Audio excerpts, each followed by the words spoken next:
নমস্কার, কেমন আছেন সবাই? আশা করব যে যেখান থেকে আজকের আমার এই ব্লগটা দেখছেন সবাই ভালো আছেন, সুস্থ আছেন এবং স্বাভাবিক আছেন। আমি এবং আমার পরিবারও ঠাকুরের আশীর্বাদে সবাই বেশ ভালো আছি।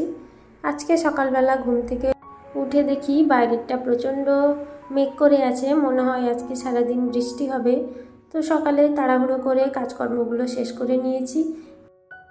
আসলে কি বলুন তো, বৃষ্টির দিনে যেমন কাজ করতে একটু অসুবিধে হয়, সেরকম কাজের প্রতিও একটু আলসেমি জাগে। কারণ বৃষ্টি হলে একটু ঠান্ডা ঠান্ডা ওয়েদারে বেশ মনে হয় যেন চুপচাপ বসে থাকি, বৃষ্টি দেখি কিংবা অন্যান্য কাজকর্মগুলো করি। তেমন অ্যাক্টিভলি কোনো কাজ করতে সেভাবেই ইচ্ছে করে না। তো এদিকে একটু ছাতু শরবত করে নিচ্ছি, কারণ সকালবেলা করে এখন কিছু না খেলে, আগেই আপনাদের বলেছি পেটের প্রচণ্ড প্রবলেম হচ্ছিল। তো সেই জন্য ছাতু একটু খেয়ে নিয়ে তারপরে আর কাজকর্মগুলো করে নেব।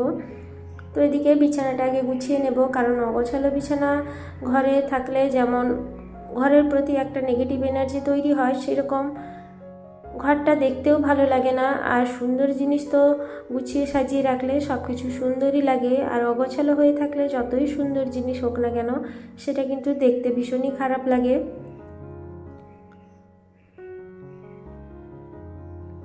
আমাকে একজন দিদিভাই কমেন্ট করে জিজ্ঞেস করেছিলেন যে আমি যে ভিডিও করি সেটাতে কোনো ট্রাইপড ইউজ করি কিনা।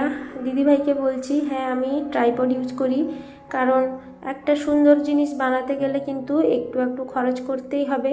আমি ফ্লিপকার্ট থেকেই নিয়েছি, খুব বেশি দাম নয়, সাধ্যের মধ্যেই। আর ট্রাইপড হলে যেটা সুবিধা, যে আপনি খুব সুন্দর করে ভিডিওটা বানাতে পারবেন, আর একটা হাতে ধরে কিংবা একটা জায়গায় রেখে সেভাবে ভিডিওটা করা সম্ভব হয় না। তাই বলবো, যারা নতুন নতুন ব্লগ বানাচ্ছেন অবশ্যই একটা ট্রাইপড কিনে রাখবেন, খুবই কাজের দেয়।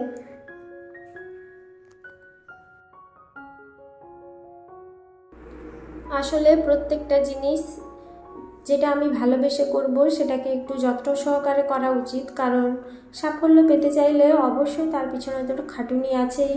আপনি যদি সুন্দর করে একটা ভিডিও বানান তাহলে কিন্তু সাফল্য আসতে বেশিক্ষণ টাইম লাগবে না। আর অবশ্যই আপনাকে রেগুলারিটি অবশ্যই মেনটেন করতে হবে, কারণ রেগুলারিটি মেনটেন না করলে কিন্তু চ্যানেলের রিচ ডাউন হয়ে যাবে, আর সেক্ষেত্রে ভিউজও হবে না, আর চ্যানেলটা একেবারে গ্রো করবে না। তো এদিকে গাছগুলোতে একটু জল দিয়ে দিচ্ছি, কারণ এটা আমার সকালবেলার কাজ থাকে। সে যতই বৃষ্টি হোক না যাই কেন জলটা একটু দিয়ে দিই, কারণ বৃষ্টির অবস্থা তো এখনও শুরু হয়নি, কারণ বৃষ্টি যদি না হয় তাহলে গাছগুলো আমার মরে যাবে। তো এদিকে কাজকর্মগুলো তাড়াতাড়ি করে শেষ করে নিয়ে চলে এসে একেবারে রান্নাঘরে রান্নাটা শেষ করে নেব, কারণ বৃষ্টি যদি নেমে যায় তাহলে লোডশেডিং হয়ে যাবে, আর সেখানে রান্নাঘরে রান্না করতে ভীষণই অসুবিধে হবে, কারণ রান্নাঘরটা পুরোই অন্ধকার হয়ে যাবে। সেই জন্য ঝটপট করে রান্নাগুলোকে শেষ করে নিচ্ছি। আর বৃষ্টি হলে তখন দরজা জানলা খোলা যাবে না, তো ওই বদ্ধ ঘরের মধ্যে রান্না করতে আরও বেশি কষ্ট হবে।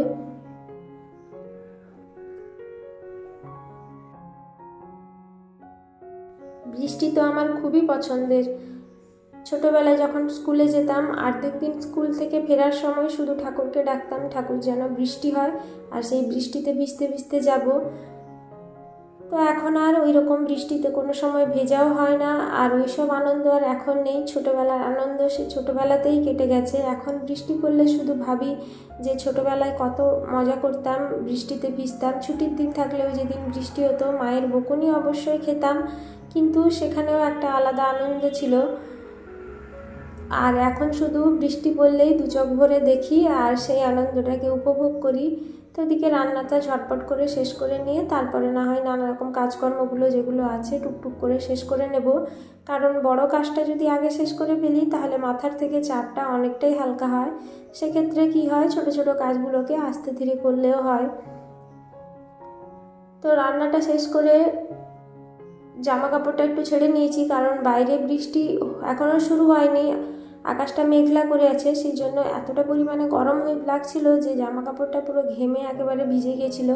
জামা কাপড়টা ছেড়ে এবার রান্নাঘরটা একটু গুছিয়ে নেব। তো সকালে এইসব করার আর টাইম পাইনি, যেসব বাজারপত্রগুলো এসেছিলো সেগুলো গুছিয়ে রেখে দিয়েছিলাম। ভাবলাম যে পরে যখন সময় সুযোগ করে কাজ যখন একটু হালকা থাকবে তখন এইসব জিনিসপত্রগুলো গুছিয়ে নেব। আসলে রান্নার সময় এসবের কোনো দরকারই ছিল না, সেই জন্য গুছিয়ে নিইনি। নাহলে রান্না করার আগে যেসব প্রয়োজনীয় জিনিসপত্র যদি দরকার থাকে আগে থেকে যদি সেগুলোকে গুছিয়ে সাজিয়ে রাখা যায় তাহলে কিন্তু রান্নার ক্ষেত্রে অনেকটা সুবিধা হয়। প্রত্যেকটা বাঙালি ঘরেই কিন্তু এই রান্নাকে নিয়ে বিশাল একটা যুদ্ধ শুরু হয়ে যায় সকালবেলা হলেই। তো সেই যুদ্ধের হাত থেকে একটু বাঁচতে হলে আগে থেকে একটু সাজসজ্জাগুলো করে নিতে হয়, তাহলে কিন্তু যুদ্ধটা অনেকটাই সহজ হয়। তো এদিকে জিনিসপত্রগুলো ঢেলে ঢুলে নিয়ে তারপরে কি করব, রান্নাঘরটাকে একেবারে ভালো করে মুছে বাসনপত্র যেগুলো বেরিয়েছিল রান্নার পর সেগুলোকে মেজে ধুয়ে একেবারে রান্নাঘরটাকে নিট অ্যান্ড ক্লিনভাবে পরিষ্কার করে চলে যাব, যাতে একেবারে সন্ধেবেলা যখন আবার রান্নাঘরে আসব তখন রান্নাঘরটাকে দেখে আমার যেন অস্বস্তি বোধ না হয়, একটা মনে শান্তি জাগে এবং পরের কাজগুলো করতে যাতে আমার ভালো লাগে। আর এখন এই বৃষ্টিকালে কিন্তু কৌটোর মধ্যে আমি অল্প অল্প করে মশলাগুলো ঢেলে রাখছি, তার কারণ হচ্ছে একটু যদি কোনো কারণে জলের ফোঁটা লেগে গেছে বা জলের হাত লেগে গেছে তাহলে কিন্তু ওগুলোতে নষ্ট হয়ে যাবে, সেই জন্য অল্প অল্প করে ঢালছি, শেষ হয়ে গেলে আবার এই কৌটোগুলোতে ভরে নেব। বৃষ্টিকালে কিন্তু এই এক সমস্যা, বেশি মশলাপত্র এনে রাখলে সেটা নষ্ট হয়ে যাওয়ার সম্ভাবনা থাকে, আবার সেগুলোকে রোদে দিয়ে ঠিকঠাক করে রাখতে হয়। বন্ধুরা, আমার ব্লগ যদি আপনাদের ভালো লেগে গিয়ে থাকে তাহলে আমি আপনাদের কাছে অনুরোধ জানাবো আমার চ্যানেলটিকে সাবস্ক্রাইব করে আমার পাশে থেকে যাওয়ার জন্য। আর যারা যারা এখনও পর্যন্ত আমার চ্যানেলটিকে সাবস্ক্রাইব করে আমার পাশে থেকে গেছেন তাদেরকে প্রত্যেককেই আমি বারে বারে অসংখ্য ধন্যবাদ জানাবো, কারণ আপনারা এইভাবেই আমার পাশে আছেন বলেই কিন্তু আমি এতদূর পর্যন্ত এগিয়ে আসতে পারছি। আপনারা এইভাবেই আমাকে সাপোর্ট করে যান, আমার পাশে থাকুন আর আমাকে আমার সফলতার দিকে এগিয়ে যেতে সাহায্য করবেন।